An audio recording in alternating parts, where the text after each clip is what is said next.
طٰہٰ، الانبیاء۔ یہ دونوں صورتیں اپنے مضمون کے لحاظ سے تو عام ہیں۔ دونوں کا موضوع انذار و بشارت ہے۔ پہلی سورہ میں رسول اللہ صلی اللہ علیہ وسلم کو اس انذار و بشارت کے رد عمل پر صبر و انتظار کی تلقین ہے، اور دوسری میں آپ کے مخاطبین کو شدید تنبیہ کہ ان کے احتساب کی گھڑی قریب آ گئی ہے۔ اب پیغمبر کو زیادہ دیر تک انتظار نہیں کرنا پڑے گا۔ ان کی قیادت و سیادت کا دائرہ سمٹ رہا ہے۔ وہ متنبع ہو جائیں، ان کے لیے خدا کا فیصلہ عنقریب صادر ہونے والا ہے۔ پہلی سورہ میں خطاب تمام تر نبی صلی اللہ علیہ وسلم سے اور دوسری میں قریش مکہ سے ہے۔ ان صورتوں کے مضمون سے واضح ہے کہ ام القریٰ مکہ میں یہ رسول اللہ صلی اللہ علیہ وسلم کی دعوت کے مرحلہ اتمام حجت میں اس وقت نازل ہوئی ہیں جب ہجرت کا مرحلہ قریب آ گیا ہے۔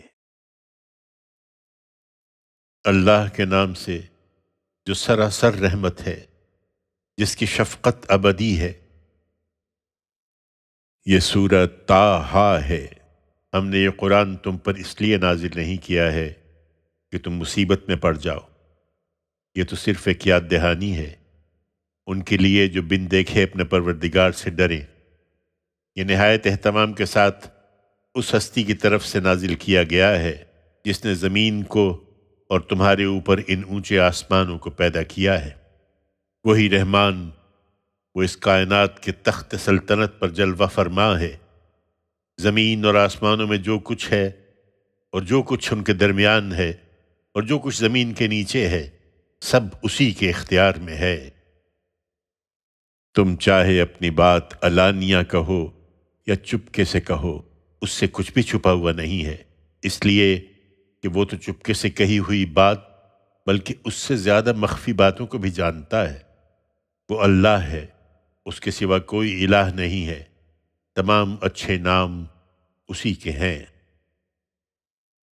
تمہیں کچھ موسیٰ کی سرگزشت بھی پہنچی ہے جب اس نے دور ایک شعلہ دیکھا تو اپنے گھر والوں سے کہا، تم لوگ ذرا ٹھہرو، مجھے آگ سی دکھائی دی ہے، میں وہاں جاتا ہوں، شاید اس میں سے تمہارے لیے ایک آدھ انگارہ لے آؤں، یا آگ پر بیٹھے ہوئے لوگوں سے مجھے راستے کا کچھ پتہ مل جائے۔ پھر جب وہ اس کے پاس پہنچا تو آواز آئی، اے موسیٰ، یہ تو میں تمہارا پروردگار ہوں، سو اپنے جوتے اتار دو، اس لیے کہ تم طوبیٰ کی مقدس وادی میں ہو اور میں نے تمہیں منتخب کر لیا ہے، لہذا جو وحی کی جا رہی ہے اس کو توجہ سے سنو۔ اس میں شبہ نہیں کہ میں ہی اللہ ہوں، میرے سوا کوئی الہ نہیں ہے، سو میری ہی بندگی کرو اور میری یاد کے لیے نماز کا اہتمام رکھو۔ حقیقت یہ ہے کہ قیامت ضرور آنے والی ہے، میں اس کو چھپائے رکھنے کو ہوں، اس لیے آنے والی ہے کہ ہر شخص کو اس کے عمل کا بدلہ دیا جائے۔ چنانچہ کوئی ایسا شخص جو آخرت پر ایمان نہیں رکھتا اور اپنی خواہشوں کا پیرو ہے تم کو نماز سے روک نہ دے کہ تم ہلاک ہو جاؤ۔ اور یہ تمہارے ہاتھ میں کیا ہے اے موسیٰ؟ اس نے کہا، یہ میری لاٹھی ہے، میں اس پر ٹیک لگاتا ہوں اور اس سے اپنی بکریوں پر پتے جھاڑتا ہوں، اور اس میں میرے کچھ دوسرے کام بھی ہیں۔ فرمایا، اس کو زمین پر ڈال دو اے موسیٰ۔ اس پر موسیٰ نے لاٹھی کو زمین پر ڈال دیا تو کیا دیکھتا ہے کہ وہ ایک سانپ ہے جو دوڑ رہا ہے۔ فرمایا، اس کو اٹھا لو اور ڈرو نہیں، ابھی ہم اس کو ویسا ہی کر دیں گے جیسے یہ پہلے تھی، اور اپنے ہاتھ کو ذرا تم اپنے بازو کی طرف سکیڑو، وہ بغیر کسی بیماری کے سفید ہو کر نکلے گا، ایک دوسری نشانی کے طور پر۔ یہ اس لیے کہ ان کے ذریعے سے ہم اپنی کچھ بڑی بڑی نشانیاں تمہیں دکھائیں۔ اچھا، اب فرعون کے پاس جاؤ، وہ بہت سرکش ہو گیا ہے۔ موسیٰ نے عرض کیا، پروردگار، تو میرا سینہ کھول دے اور میرے کام کو میرے لیے آسان بنا دے، اور میری زبان کی گرہ سلجھا دے کہ لوگ میری بات کو سمجھیں، اور میرے خاندان سے تو میرے لیے ایک وزیر مقرر کر دے، ہارون کو جو میرا بھائی ہے، اس کے ذریعے سے تو میری کمر کو مضبوط کر اور اس کو میری ذمہ داری میں شریک بنا دے۔ کہ ہم زیادہ سے زیادہ تیری تسبیح و تقدیس کریں اور زیادہ سے زیادہ تیرا چرچا پھیلائیں۔ بے شک تو برابر ہمارے حال پر نگران رہا ہے۔ فرمایا تمہاری درخواست منظور ہوئی ہے موسیٰ، اور یاد کرو ہم تمہارے اوپر ایک مرتبہ اور بھی احسان کر چکے ہیں، جب ہم نے تمہاری ماں کو وہ بات الہام کی تھی جو اس وقت تمہیں وحی کی جا رہی ہے کہ اس بچے کو صندوق میں رکھو، پھر صندوق کو دریا میں ڈال دو، پھر دریا اس کو کنارے پر ڈال دے کہ اس کو وہ شخص اٹھا لے جو میرا بھی دشمن ہے اور اس بچے کا بھی دشمن ہے۔ اور میں نے تم پر اپنی طرف سے محبت کا ایک پرتو ڈال دیا تھا تاکہ وہ بھی شفقت کے لیے مجبور ہو جائے اور تاکہ تم میری نگرانی میں پالے جاؤ۔ اس وقت جب تمہاری بہن اجنبی بن کر بار بار جاتی، پھر ان سے کہتی تھی کہ تم کہو تو میں تمہیں ان لوگوں کا پتہ بتا دوں جو اس بچے کی پرورش کریں۔ اس طرح ہم نے تم کو تمہاری ماں کی طرف لوٹا دیا کہ اس کی آنکھیں ٹھنڈی ہوں اور اس کو غم نہ رہے۔ اور یاد کرو کہ تم نے ایک شخص کو قتل کر دیا تھا، پھر ہم نے تم کو اس غم سے بھی نجات دی اور تم کو خوب خوب جانچا، پھر ہماری عنایت سے تم کئی سال مدین کے لوگوں میں رہے، پھر ٹھیک ایک اندازہ کیے ہوئے وقت پر یہاں پہنچ گئے ہو اے موسیٰ۔ اور اب ان سب مراحل سے گزار کر میں نے تمہیں اپنے اس کار خاص کے لیے تیار کر لیا ہے۔ اس کے بعد موسیٰ مصر پہنچے تو ارشاد ہوا، تم اور تمہارا بھائی میری نشانیوں کے ساتھ جاؤ اور دیکھو میرے ذکر میں سستی نہ کرنا۔ تم دونوں فرعون کے پاس جاؤ، حقیقت یہ ہے کہ وہ بہت سرکش ہو گیا ہے، سو اس سے نرمی کے ساتھ بات کرنا، شاید وہ یاد دہانی حاصل کرے یا میرے عتاب سے ڈرے۔ انہوں نے عرض کیا کہ اے ہمارے پروردگار، ہمیں اندیشہ ہے کہ اس کو سنتے ہی وہ ہم پر زیادتی کرے یا اس کی سرکشی کچھ اور بڑھ جائے۔ فرمایا اندیشہ نہ کرو، میں تم دونوں کے ساتھ ہوں، سب کچھ سنتا اور دیکھتا ہوں۔ سو اس کے پاس جاؤ اور اس سے کہو کہ ہم تیرے رب کے فرستادے ہیں، اس لیے بنی اسرائیل کو ہمارے ساتھ جانے دو اور ان کو ستاؤ نہیں۔ ہم تیرے پروردگار کی طرف سے ایک بڑی نشانی لے کر تیرے پاس آئے ہیں، اور یہ پیغام بھی کہ سلامتی انہی پر ہے جو ہدایت کی پیروی کریں۔ ہم کو وحی کی گئی ہے کہ ان پر البتہ عذاب ہے جو جھٹلائیں اور منہ موڑیں۔ انہوں نے یہی بات آ کر کہہ دی تو فرعون نے پوچھا، اچھا تو پھر تم دونوں کا رب کون ہے اے موسیٰ؟ اس نے جواب دیا، ہمارا رب وہی ہے جس نے ہر چیز کو اس کی خلقت عطا کی، پھر رہنمائی فرمائی ہے۔ فرعون نے کہا، پھر اگلی قوموں کا کیا حال ہے؟ موسیٰ نے جواب دیا، ان کا علم میرے پروردگار کے پاس ایک نوشتے میں محفوظ ہے، میرا رب نہ بھٹکتا ہے نہ بھولتا ہے۔ وہی جس نے زمین کو تمہارے لیے گہوارہ بنایا اور اس میں تمہارے لیے راہیں نکال دیں اور آسمان سے پانی برسایا، پھر اس سے ہم نے مختلف نباتات کی گوناگوں قسمیں پیدا کر دیں، کھاؤ اور اپنے مویشیوں کو چراؤ، اس کے اندر عقل والوں کے لیے یقیناً بڑی نشانیاں ہیں۔ تم اگر سمجھو تو حقیقت یہ ہے کہ ہم نے اسی زمین سے تم کو پیدا کیا ہے، ہم اسی میں تم کو لوٹائیں گے اور اسی سے تم کو دوبارہ نکال کھڑا کریں گے۔ ہم نے فرعون کو اپنی سب نشانیاں دکھا دیں، اس پر بھی وہ جھٹلائے چلا گیا اور نہیں مانا۔ اس نے کہا، موسیٰ کیا تم اس لیے ہمارے پاس آئے ہو کہ اپنے جادو کے زور سے ہم کو ہمارے ملک سے نکال باہر کرو؟ یہی بات ہے تو ہم بھی تمہارے مقابل میں ایسا ہی جادو لے کر آ جائیں گے۔ سو ہمارے اور اپنے درمیان ایک وعدہ ٹھہرا لو، کوئی بیچ کی جگہ، نہ ہم اس کی خلاف ورزی کریں نہ تم کرو گے۔ موسیٰ نے کہا، تمہارے ساتھ جشن کے دن کا وعدہ ہے، اور یہ کہ اس کے لیے لوگ دن چڑھے جمع کیے جائیں گے۔ یہ بات طے ہو گئی تو فرعون وہاں سے ہٹا اور اپنے سارے داؤ اکٹھے کیے، پھر مقابلے پر آ گیا۔ اس دن جب لوگ جمع ہوئے تو موسیٰ نے مقابلے سے پہلے انہیں تنبیہ کی، فرمایا، شامت کے مارو، اللہ کے شریک ٹھہرا کر تم اللہ پر جھوٹ نہ باندھو کہ کسی عذاب سے وہ تمہاری جڑ اکھاڑ دے۔ یاد رکھو، خدا پر جس نے بھی جھوٹ باندھا وہ نامراد ہوا ہے۔ اس پر وہ اپنے اس معاملے میں باہم بحثہ بحثی اور چپ کے مشورے کرنے لگے۔ بالآخر انہوں نے کہا، یہ دونوں یقیناً بڑے ماہر جادوگر ہیں، یہ چاہتے ہیں کہ اپنے جادو کے زور سے تم کو تمہارے ملک سے نکال دیں اور تمہاری اس مثالی طریقے زندگی کا خاتمہ کر دیں۔ سو اپنی سب تدبیریں اکٹھی کر لو، پھر متحد ہو کر ان کے مقابلے میں آؤ، اور اچھی طرح سمجھ لو کہ آج وہی کامیاب رہے گا جو غلبہ پالے گا۔ جادوگر بولے، موسیٰ کیا تم پھینکو یا پھر یہ ہو کہ پہلے ہم ہی پھینکتے ہیں؟ موسیٰ نے کہا، نہیں، بلکہ تم ہی پھینکو۔ انہوں نے پھینکا تو یکایک ان کی رسیاں اور لاٹھیاں ان کے جادو کے زور سے اس کو اس طرح دکھائی دینے لگیں کہ گویا دوڑ رہی ہیں۔ اس پر موسیٰ اپنے دل ہی دل میں کچھ ڈرا۔ ہم نے کہا، ڈرو نہیں، یقیناً تم ہی غالب رہو گے، اور اس کو جو تمہارے ہاتھ میں ہے زمین پر ڈال دو۔ انہوں نے جو کچھ بنایا ہے یہ ابھی اس کو نگل جائے گا، اس لیے کہ جو کچھ انہوں نے بنایا ہے یہ محض جادوگر کا فریب ہے، اور جادوگر جہاں سے بھی آئے حق کے مقابل میں وہ کبھی کامیاب نہیں ہوتا۔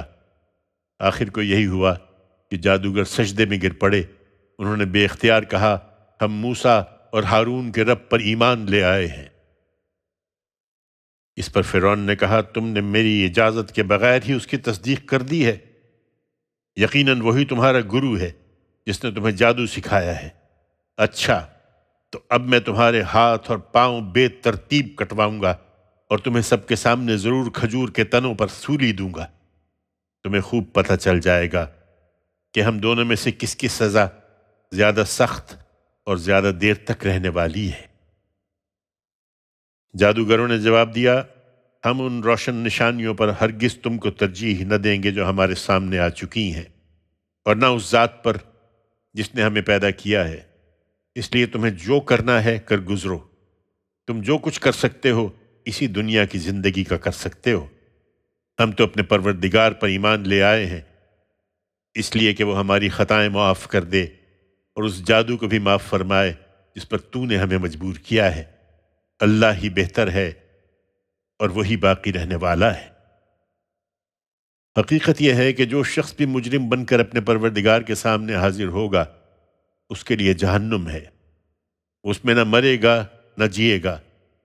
اس کے برخلاف جو مومن ہو کر اس کے حضور آئیں گے، جنہوں نے نیک عمل کیے ہوں گے، تو یہی لوگ ہیں جن کے لیے اونچے درجے ہیں، ہمیشہ رہنے والے باغ جن کے نیچے نہریں بہتی ہوں گی، ان میں وہ ہمیشہ رہیں گے، اور یہ صلہ ہے ان کا جو پاکیزگی اختیار کریں۔ اس کے بعد کچھ عرصہ گزرا، یہاں تک کہ حجت پوری ہو گئی۔ تب ہم نے موسیٰ کو وحی بھیج دی کہ میرے بندوں کو رات میں لے کر نکل جاؤ، پھر دریا سامنے آئے تو اپنی عصا سے اس میں ان کے لیے ایک سوکھا راستہ بنا لو، تم اطمینان سے پار ہو جاؤ گے، تمہیں نہ کسی کے آ پکڑنے کا خطرہ ہوگا نہ ڈوبنے کا اندیشہ۔ پھر جب وہ نکلے تو فرعون نے اپنی فوجوں کے ساتھ ان کا پیچھا کیا، پھر اس کو اور اس کی فوجوں کو دریا سے ڈھانپ لیا جس چیز نے ڈھانپ لیا۔ حقیقت یہ ہے کہ فرعون نے اپنی قوم کو گمراہ ہی کیا تھا، اس کو صحیح راہ نہیں دکھائی تھی۔ اے بنی اسرائیل، ہم نے اس طرح تمہارے اس دشمن سے تم کو نجات دی تھی، اور تم سے طور کے مقدس کنارے کا وعدہ ٹھہرایا، اور تم پر من و سلوہ اتارا تھا، اس ہدایت کے ساتھ کہ ہماری دی ہوئی پاکیزہ چیزیں کھاؤ اور ان کے معاملے میں سرکشی نہ کرو کہ تم پر میرا غضب نازل ہو جائے۔ اور یاد رکھو کہ جس پر میرا غضب نازل ہوا وہ پھر گر کے رہا، البتہ جو توبہ کریں اور ایمان لائیں اور اچھے عمل کریں پھر ہدایت پر رہیں تو ان کے لیے میں بہت زیادہ بخشنے والا ہوں۔ پھر ہوا یہ کہ موسیٰ اس وعدے کے لیے وقت سے پہلے ہی پہنچ گیا۔ فرمایا، یہ اپنی قوم کو چھوڑ کر تم جلدی کیوں چلے آئے ہو موسیٰ؟ اس نے عرض کیا، وہ لوگ بھی یہ میرے پیچھے ہی ہیں، اور پروردگار میں تیری خوشنودی کے لیے تیرے حضور جلدی چلا آیا ہوں۔ فرمایا، اچھا یہ بات ہے تو سن لو کہ ہم نے تمہاری قوم کو تمہارے پیچھے فتنے میں ڈال دیا، اور سامری نے ان کو گمراہ کر ڈالا ہے۔ اس پر موسیٰ سخت غصے اور افسوس کی حالت میں اپنی قوم کی طرف پلٹا۔ اس نے جا کر ان سے کہا، میری قوم کے لوگوں، کیا تمہارے پروردگار نے تم سے نہایت اچھا وعدہ نہیں کیا تھا؟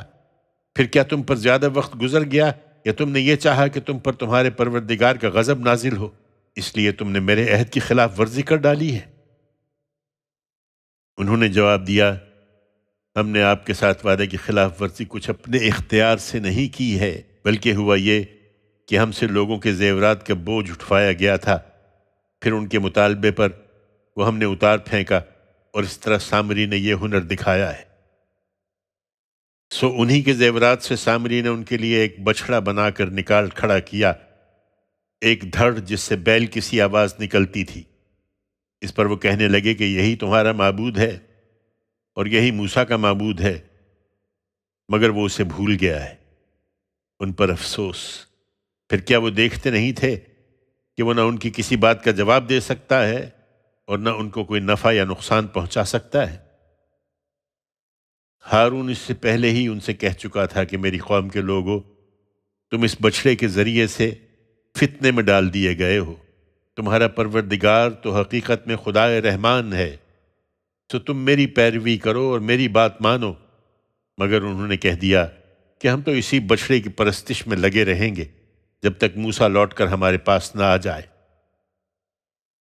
سو قوم کے سرداروں سے پوچھنے کے بعد موسیٰ ہارون کی طرف پلٹا اور بولا، ہارون، جب تم نے دیکھا کہ یہ گمراہ ہوئے جا رہے ہیں تو تمہارا ہاتھ کس چیز نے پکڑ لیا تھا کہ تم میری پیروی نہ کرو؟ پھر کیا تم نے میرے حکم کی نافرمانی کر ڈالی؟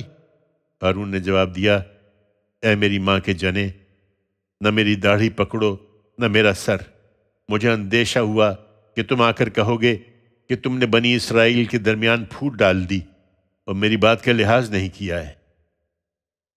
موسیٰ نے کہا، اور سامری تیرا کیا معاملہ ہے؟ اس نے جواب دیا، میں نے وہ چیز دیکھی جو دوسروں نے نہیں دیکھی، تو اسی کے مطابق میں نے فرستادہ الہی کے نقش قدم سے ایک مٹھی خاک اٹھا لی، پھر اس کو بچھڑے میں ڈال دیا۔ میرے نفس نے مجھے کچھ ایسا ہی سجھایا تھا۔ موسیٰ نے کہا، یہ بات ہے تو دور ہو، اب زندگی بھر تجھے یہی کہنا ہے کہ مجھے کوئی چھوئے نہیں، اور مرنے کے بعد تیرے لیے وعدے کا ایک وقت اور بھی ہے جو تجھ سے کسی طرح ٹلے گا نہیں۔ اور اپنے اس معبود کو دیکھ جس پر تو لگا بیٹھا تھا، ہمارا فیصلہ ہے کہ ہم ابھی اس کو جلا دیں گے، پھر دریا میں بکھیر کر بہا دیں گے۔ لوگوں، تمہارا معبود تو صرف اللہ ہے، جس کے سوا کوئی معبود نہیں ہے، اس کا علم ہر چیز پر حاوی ہے۔ اسی طرح اے پیغمبر، ہم تمہیں ماضی کی سرگزشتیں سناتے ہیں، اور اس کے لیے ہم نے خاص اپنے پاس سے تم کو ایک یاد دہانی عطا فرما دی ہے۔ جو اس سے منہ موڑیں گے وہ قیامت کے دن ایک بھاری بوجھ اٹھائیں گے اور ہمیشہ اسی کے وبال میں رہیں گے، اور قیامت کے دن وہ ان کے لیے بہت برا بوجھ ہوگا۔ جس دن سور پھونکا جائے گا اور مجرموں کو ہم اس دن اس حال میں اکٹھا کریں گے کہ خوف کے مارے ان کی آنکھیں نیلی پڑی ہوں گی۔ وہ چپ کے آپس میں کہتے ہوں گے کہ تم دنیا میں مشکل سے 10 دن رہے ہوگے۔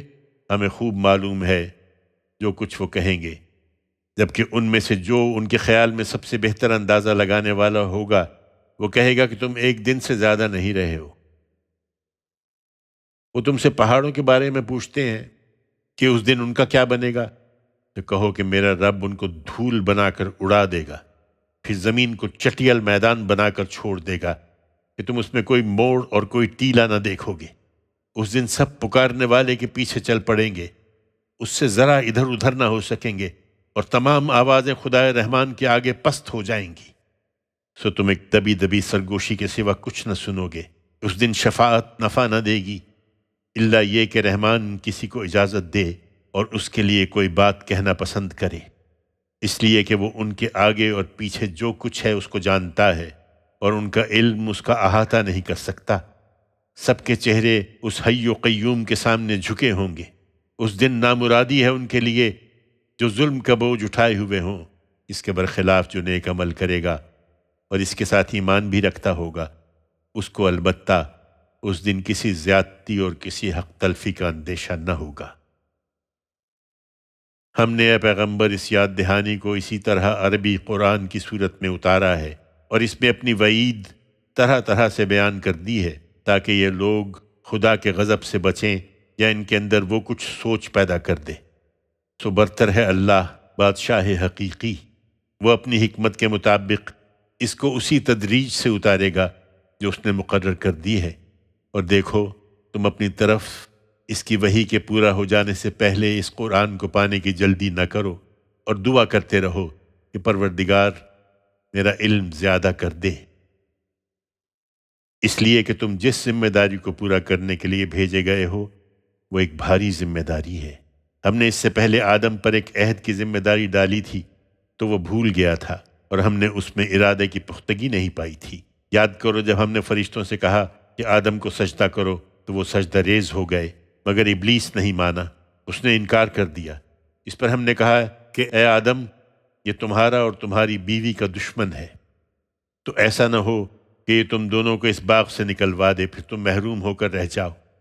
یہاں تو تمہیں یہ آسائش ہے کہ نہ اس میں بھوکے رہتے ہو، نہ لباس کی ضرورت ہوتی ہے، نہ تم کو اس میں پیاس ستاتی ہے، نہ دھوپ لگتی ہے۔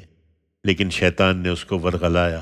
اس نے کہا آدم، میں تم کو وہ درخت بتاؤں جس میں ہمیشہ کی زندگی ہے، اور اس بادشاہی کا پتہ دوں جس پر کبھی زوال نہ آئے گا؟ سو اس کی ترغیب سے آدم و حوا دونوں نے اس درخت کا پھل کھا لیا، تو ان کے پردے کی چیزیں ان پر ظاہر ہو گئیں، اور ان کو چھپانے کے لیے وہ دونوں اپنے اوپر اس باغ کے پتے گانٹنے لگے۔ اس طرح آدم نے اپنے پروردگار کی نافرمانی کی اور راہ راست سے بھٹک گیا۔ پھر اس کے پروردگار نے اس کو برگزیدہ کیا، سو اپنی عنایت سے اس کی توبہ قبول فرمائی اور اسے راستہ دکھا دیا۔ فرمایا تم دونوں فریق یہاں سے اتر جاؤ اکٹھے، تم ایک دوسرے کے دشمن رہو گے۔ پھر میری طرف سے اگر کوئی ہدایت تمہارے پاس آئے تو اس کی پیروی کرو، اس لیے کہ جو میری ہدایت کی پیروی کرے گا وہ نہ گمراہ ہوگا نہ محروم رہے گا، اور جو میری یاد دہانی سے منہ موڑے گا تو اس کے لیے تنگی کی زندگی ہے، اور قیامت کے دن ہم اس کو اندھا اٹھائیں گے۔ وہ کہے گا پروردگار، تو نے مجھے اندھا کیوں اٹھایا ہے؟ میں تو آنکھوں والا تھا۔ ارشاد ہوگا ہماری آیتیں تمہارے پاس آئی تھیں تو تم نے اسی طرح انہیں نظر انداز کر دیا تھا، آج تمہیں بھی اسی طرح نظر انداز کر دیا جائے گا۔ ہم ان کو جو حد سے گزر گئے اور اپنے پروردگار کی آیتوں پر ایمان نہیں لائے اسی طرح بدلہ دیں گے، اور آخرت کا عذاب تو زیادہ سخت اور زیادہ دیر پا ہے۔ پھر کیا ان لوگوں کو اس سے ہدایت نہیں ہوئی کہ ان سے پہلے ہم کتنی ہی قوموں کو ہلاک کر چکے ہیں جن کی بستیوں میں اب یہ چلتے پھرتے ہیں؟ حقیقت یہ ہے کہ اس میں عقل والوں کے لیے بڑی نشانیاں ہیں۔ تمہارے پروردگار کی طرف سے اے پیغمبر، اگر ایک بات پہلے طے نہ کر دی گئی ہوتی اور مہلت کی ایک مقرر مدت نہ ہوتی تو جو رویہ انہوں نے اختیار کیا ہے اس کی پاداش میں ان پر لازماً عذاب آ جاتا۔ سو جو کچھ یہ کہتے ہیں اس پر صبر کرو اور اپنے پروردگار کی حمد کے ساتھ اس کی تسبیح کرتے رہو۔ سورج کے نکلنے اور اس کے غروب ہونے سے پہلے اور رات کے اوقات میں بھی تسبیح کرو، اور دن کے کناروں پر بھی، اس لیے کہ اس کے صلے میں خدا کی عنایتوں سے نہال ہو جاؤ۔ اور ان کے بعض گروہوں کو دنیاوی زندگی کی رونق کا جو ساز و سامان ہم نے اس میں ان کی آزمائش کے لیے دے رکھا ہے اس کی طرف آنکھ اٹھا کر بھی نہ دیکھو، اور یاد رکھو کہ تمہارے پروردگار کا رزق ہی بہتر ہے اور وہی باقی رہنے والا ہے۔ تم اپنے لوگوں کو نماز کی تلقین کرو اور خود بھی اس کے پابند رہو۔ ہم ان کے لیے تم سے کوئی رزق نہیں مانگتے کہ تمہیں کسی کے ساز و سامان کی طرف دیکھنے کی ضرورت ہو۔ رزق تو ہم تمہیں دیں گے، ہم تم سے تقوی کا تقاضا کرتے ہیں، اور انجام کی فیروز مندی تقوی ہی کے لیے ہے۔ انہیں اصرار ہے کہ اپنے پروردگار کے پاس سے یہ ہمارے لیے کوئی نشانی کیوں نہیں لاتے؟ کیا ان کے پاس اگلے صحیفوں میں جو کچھ ہے اس کی گواہی نہیں پہنچی؟ اگر ہم ان کو اس سے پہلے ہی کسی عذاب سے ہلاک کر دیتے تو یہ کہتے کہ پروردگار تو نے ہمارے پاس کوئی رسول کیوں نہ بھیجا کہ ذلیل و رسوا ہونے سے پہلے ہم تیری آیتوں کی پیروی اختیار کر لیتے۔ ان سے کہو کہ ہر ایک منتظر ہے تو تم بھی انتظار کرو، پھر عنقریب جان لو گے کہ کون سیدھی راہ پر چلنے والا ہے اور کون برسر غلط ہے، اور کون منزل تک پہنچا اور کون راہ سے بھٹک گیا ہے۔